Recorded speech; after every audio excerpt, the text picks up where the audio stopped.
BRS పార్టీలో అభివృద్ధి జరగలేదు కాబట్టి పార్టీ మారుతున్నారని Borabanda BRS senior leader Shivakumar అన్నారు. మీడియాతో ఆయన మాట్లాడుతూ జూబ్లీహిల్స్ నియోజకవర్గం ఎమ్మెల్యే మాగంటి గోపీనాథ్ గతంలో ఎలాంటి అభివృద్ధి చేయలేదని అన్నారు. గతంలో కాలనీ అధ్యక్షునిగా చేసినా కూడా కాలనీ అభివృద్ధికి నోచుకోకపోవడం వల్ల బీఆర్ఎస్ పార్టీని వీడి కాంగ్రెస్ పార్టీలకు చేరుతున్నానని అన్నారు. కాలనీ అభివృద్ధి పరచడంలో తన వంతు సహాయ సహకారాలు అందిస్తానని తెలిపారు. నా పేరు శివకుమార్ గుప్తా. మళ్ళీ నేను గత 20 సంవత్సరాల నుండి వెల్ఫేర్ అసోసియేషన్ అధ్యక్షునిగా మళ్ళీ కొనసాగుతున్నా.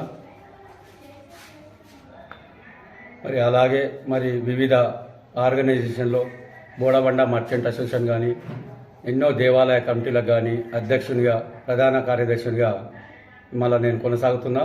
గత 20 సంవత్సరాల సంది ఈ రోజు వరకు కూడా ఈ మల్లికార్జున స్వామి దేవాలయానికి ఏదైతే ఉందో అన్ని గుళ్ళకు కూడా సామూహిక చైర్మన్గా కూడా పనిచేస్తున్నా. మరి బస్తీ అధ్యక్షునిగా గత 20 సంవత్సరాల నుండి ఈ రోజు వరకు కూడా నేనే అధ్యక్షునిగా కొనసాగుతున్నా. మరి నా యొక్క హాయంలో మరి గత 20 సంవత్సరాల అందరి నాయకులు వెంబడి కూడా పనిచేయడం జరిగింది. మరి అందులో భాగంగానే బీఆర్ఎస్ నాయకులైన మరి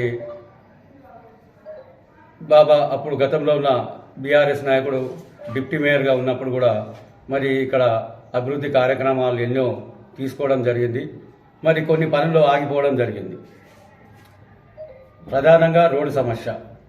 గత 25 సంవత్సరాల సంది రోడ్డు సమస్య ఉన్నది.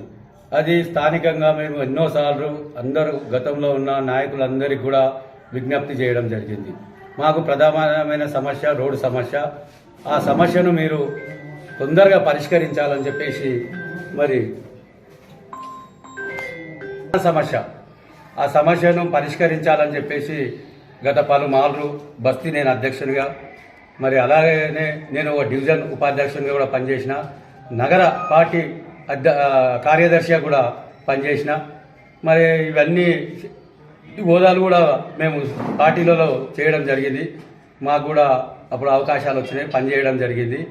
ఇప్పుడు ఉన్న పరిస్థితి ఏంటంటే ప్రధానమైనది రోడ్డు సమస్య. మాకు రోడ్డు సమస్య గురించి ఎన్నిసార్లు మేము విజ్ఞప్తి చేసినా దాని విషయంలో ఇప్పటివరకు కొలికి రాలేదు. మన నగర ఎవరైతే డిప్యూటీ మేయర్ గారు బాబా ఫసీయుద్దీన్ గారు ఎప్పుడైతే ఉండేనో డిప్యూటీ మేయర్గా అప్పుడు కొంచెం ఇంప్లిమెంటేషన్ చేసిర్రు. ఆ రోడ్ ప్లానింగ్ అనేది శాంక్షన్ చేయించారు. మళ్ళా ఆయన అయిపోయినాక మళ్ళీ రోడ్ ప్లానింగ్ అనేది దాన్ని పట్టించుకునే నాదుడే లేడు.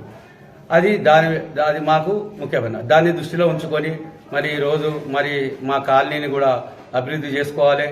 మరి ఈరోజు ప్రభుత్వం కూడా సహకారం మాకు చాలా అవసరము. ప్రభుత్వ సహకారం ఉన్నప్పుడే మేము ఒక సంక్షేమ సంఘ నాయకులము, మేము ఏదన్నా మన కాలనీని డెవలప్ చేసుకునే అవకాశం ఉంటుంది కనుక మేము కూడా ఈరోజు